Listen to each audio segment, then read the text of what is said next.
What up, y'all? It's your boy, Mr. Downtown Melo, and you're listening to the Entertainment Report on iHeartRadio, live from Orlando for Thursday, October 10th, 2024, delivering some major stories and trends going on in the world of entertainment and beyond. You can follow the show on Facebook, Twitter, or Instagram, facebook.com/The Entertainment Report with Raymelo, that's RAYMELO, on Twitter at The Enter Report, or on Instagram at The Entertainment Report. You can listen to the show anytime you want on iHeartRadio. Just go to iHeart.com or your iHeart phone app, search for The Entertainment Report, and it'll take you to the page.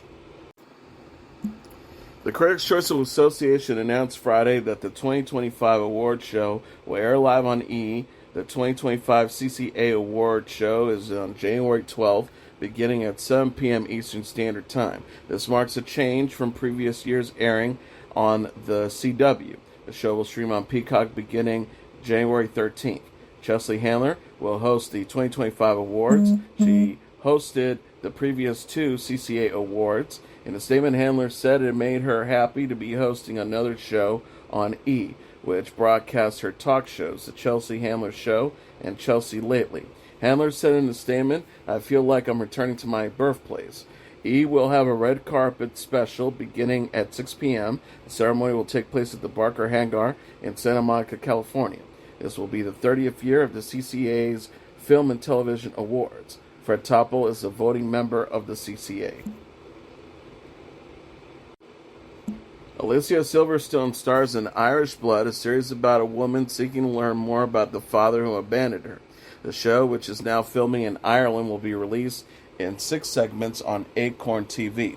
Silverman says Irish Blood is the story of a woman discovering herself and confronting her past after traveling abroad unexpectedly. I love how unpredictable the storytelling feels and the combination of drama, humor, and suspense my character experiences. Silverstone portrays Fiona Sharp, a successful lawyer who is still angry about her father leaving her during childhood, when she gets correspondence from him.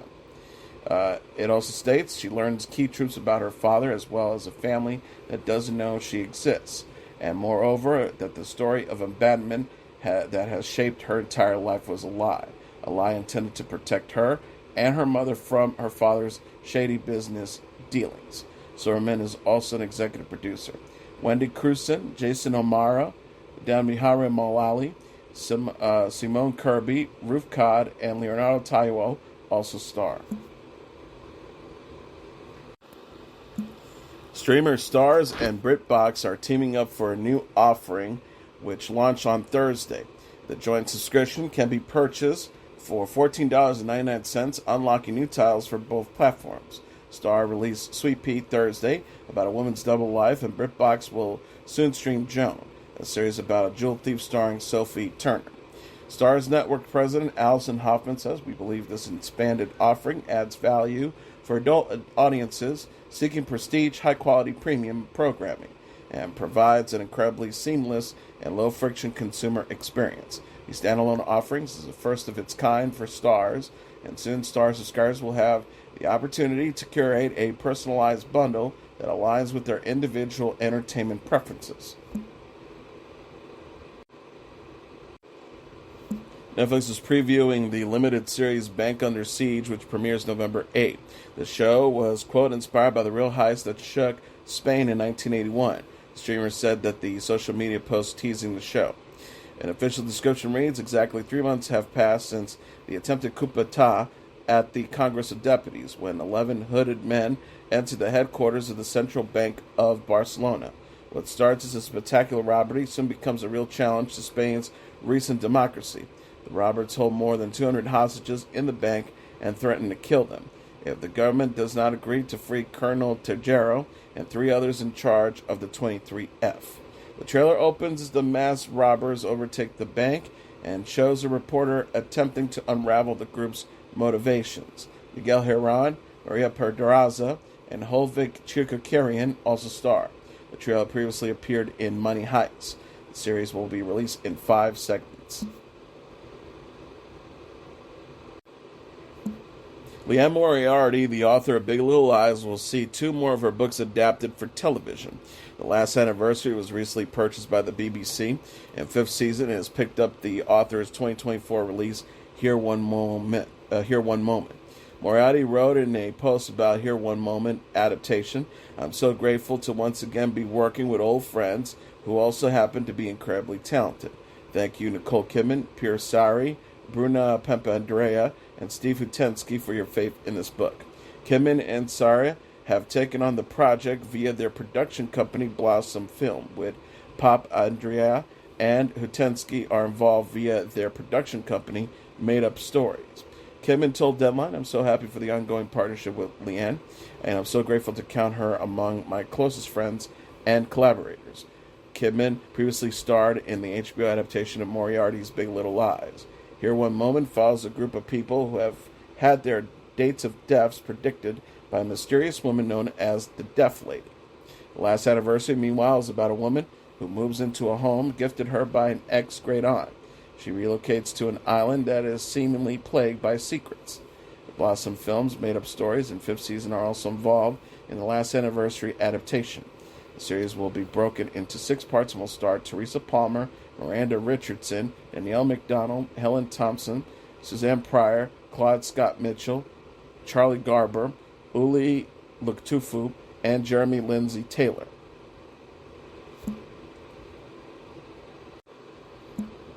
Prime Video subscribers will soon have the option to bundle Apple TV Plus with their membership. Users can add the Apple TV Plus suite of shows to their streaming library for an additional $9.99 a month, which is the same price consumers would pay if purchasing Apple TV Plus by itself. Prime Video and Amazon MGM Studios head said, "Prime Video is a first-stop entertainment destination offering a wide selection of premium programming. The streamer has already offered Paramount Plus, Crunchyroll, Max, and AMC Plus for an additional fee." Thompson added, "As we continue to expand our offering and make it easy for customers to personalize their streaming experience directly in one app, we are proud to welcome Apple TV Plus and its popular and critically acclaimed shows, films, and events to Prime Video. The new subscription option will be available for Prime Video users in October, but a specific date was not shared." Apple Service Senior Vice President Eddie Q says, "We want to make Apple TV Plus and its award-winning library series and films from the world's greatest storytellers available to as many viewers as possible." Florida theme parks, including Walt Disney World, Universal Studios, and SeaWorld, plan to reopen Friday after an assessment of the effects of Hurricane Milton. Some Halloween special events won't be offered, and they won't necessarily be fully functioning Friday, but the public is welcome back, the park said in a statement. As Milton came ashore as a major storm Wednesday, all 3 Orlando-based parks shut down, putting a damper on the vacations of tens of thousands of tourists, many of whom hunkered down in hotels. Disney World, Universal, and SeaWorld were all closed for at least part of Wednesday and all of Thursday. Orlando International Airport, Florida's busiest, planned to resume domestic arrivals on Thursday and departures Friday after mostly shutting down Wednesday. The airport's closure prevented Simon Foster, his wife, and 2 children from returning to Scotland, so they enjoyed an extra 2 days of their 2-week vacation on the bustling International Drive in Orlando's tourist district on Thursday. Hurricanes seemed to follow them since 2 years ago. Hurricane Ian kept them from returning to Scotland after another Orlando vacation. The hosts of ABC's The View clapped back at Donald Trump on Thursday, a day after the Republican nominee for president insulted co-hosts Sonny Hostin and Whoopi Goldberg. Hostin said, "I have a personal legal note. Donald Trump, I want to thank you for personally telling so many lies and committing so many alleged crimes and providing us with material on a daily basis. You help us do our job, and I'm so appreciative." On Wednesday, Trump, campaigning in Pennsylvania, called Hostin, who is black and Latina, dumber than Kamala. "Sorry, this is one dumb woman. Sorry, I'm sorry, women. She's a dummy." Later, he turned on Goldberg, who is also black, calling her demented. Trump claimed he once hired Goldberg to perform and accused her of having a foul mouth. He said, "She was so filthy, dirty, disgusting, half the place left. I said I'd never hire her again. She was so dirty, every word was filthy dirty. What a loser she is." Goldberg on Thursday wrote it as a badge of honor. I was filthy, and stand on that fact. I have always been filthy, and you know that when you hired me. Goldberg said Trump hired her 4 times. How dumb are you? You know how dirty I wasn't. I never grabbed anyone by their genitalia. She also said, referencing to the Access Hollywood video in which Trump bragged about grabbing women sexually without asking them for permission. There's a difference between people who assault other people and people who say words that you don't want little kids saying in the middle of a church. The Trump barrage came after the daytime talk show host, his opponent in the presidential race, Vice President Kamala Harris, for an interview Tuesday. The co-host walked on to the set to the song Dirty by Christina Aguilera. It was one of the words that you know who used when he was talking about me in particular, but he was talking about us at his rallies. Holson, a lawyer and senior legal correspondent for ABC News, quipped at Trump, I admit I may not have spent as much time in a courtroom as you have, then referencing to him as being found liable for sexual abuse. She said, I've had a history of prosecuting sex offenders, so thank you for keeping people like us in business. Trump has disputed the idea that his rhetoric is problematic, even as polls show he is viewed less favorably by women than men. He says the women want to see our country come back. They don't care. A May 5th trial date was set Thursday in the Sean Diddy Combs sex trafficking case, and the prosecutor argued that the jailed hip-hop mogul's lawyers were trying to exclude a damning piece of evidence by claiming it was leaked by the government.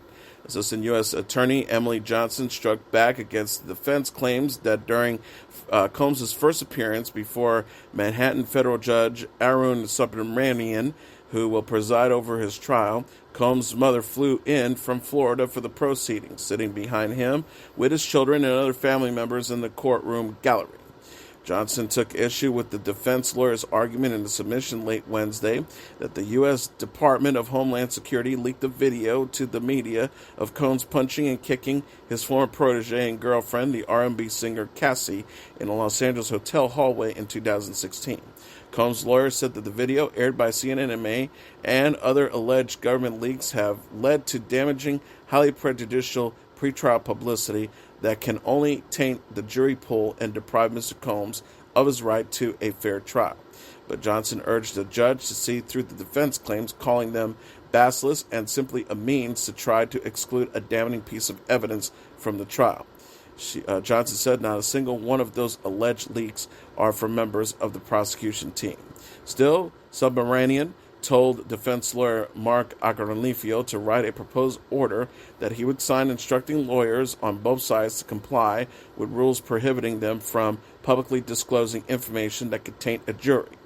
The prospective order would also restrict what both sides can publicly say about the case, something Johnson said was necessary after Agnolfio characterized Combs' indictment in a TMZ interview last month as a takedown of a successful black man.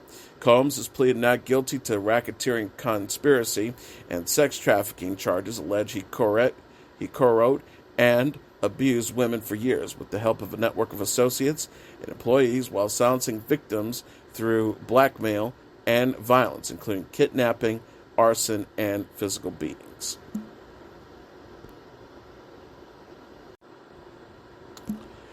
Ethel Kennedy, the widow of slain presidential candidate Robert F. Kennedy and sister-in-law of former President John F. Kennedy, died on Thursday from complications from a stroke she suffered last week, her grandson Joe Kennedy III said. She was 96.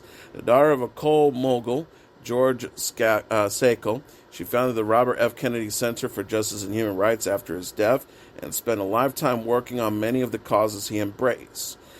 Joe Kennedy III said on X, along with a lifetime's work in social justice and human rights, our mother leaves behind 9 children, 34 grandchildren, and 24 great-grandchildren, along with numerous nieces and nephews, all of whom loved her dearly. She was pregnant at the time of her husband's assassination on the campaign trail in 1968 and gave birth 6 months later to the couple's last child, Rory. In 2014, President Barack Obama awarded her the Presidential Medal of Freedom. Kennedy was 96. Shawn Mendes has a new concert film coming to theaters. Shawn Mendes, for friends and family only, a live concert film, will play in theaters for one night only, November 14th. It is being presented in cinemas by Trafalgar Release. For friends and families only, celebrate the release of Mendes' album Shawn on November 15th, and we'll see the 26-year-old singer-songwriter give a heartfelt performance of the album in its entirety for the first time. Press release reads, filmed at the historic Bearsville Theater in Woodstock, New York, Shawn treats the audience to more than just a concert as he shares personal stories and the inspiration behind each track from the album, giving fans an immediate look at the creative journey that shaped the music. Shawn is described as Mendes' most musically intimate and lyrically vulnerable album to date, guiding listeners through a profound self-dialogue with each song. Mendes said in a statement, performing this album for the first time in such an intimate setting, surrounded by close friends, family, and the people who helped bring it to life, was truly special. I'm excited for fans around the world to feel that same connection through the film and get to experience the Friends and Family show before the album's release. Tickets go on sale on October 24th at 10 a.m. Eastern Standard Time, along with a full list of theaters and showtimes. Mendes will also perform Shawn during a series of concerts in October and November.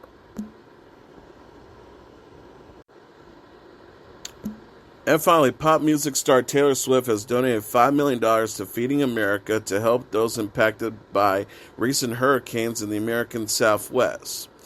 The organization posted on Instagram Wednesday, thank you to Taylor Swift for standing with us in the movement to end hunger and helping communities in need of the wake of hashtag Hurricane Helene and Hurricane Milton. Together we can make a real impact in supporting families as they navigate the challenges ahead.